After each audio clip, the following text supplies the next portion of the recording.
every day, every day. Oh, hi everyone, this is grammar. Sorry about that, I was just practicing. Do you know that every day and every day are not the same thing and don't have the same meaning? Okay, well now you will. Okay, in my first sentence I have, I work every day. Now, in this case, if you notice these two words are separated, every is my adjective, okay? So, as you know, an adjective is a word that describes. And what does it describe?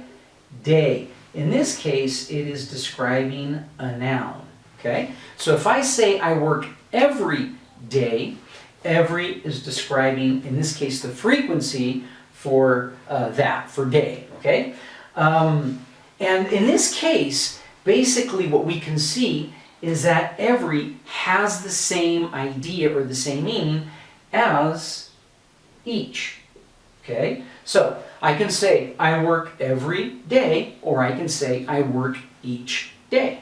Now, as you know, I work every day is more common. In the second sentence I have for you, we can see it a little bit better. I work every morning. Okay, so once again, if that word every is by itself, every is the adjective. So once again here, I have my adjective, and I can substitute that word for each. So for example, I can say, I work each morning. And this is probably a little more common than saying it up here, okay?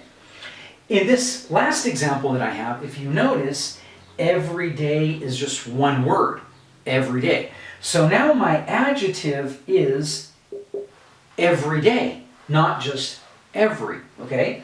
And now the word that every day is modifying, again, remember, it's a noun. The word that it's modifying is topics. So in this sentence, I have, I try to teach everyday topics. That's true. I try to teach everyday topics to you. Okay?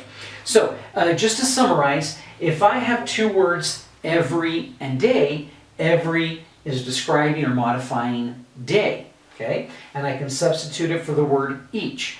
If it's only one word, then all of that is my adjective, and that is describing my noun.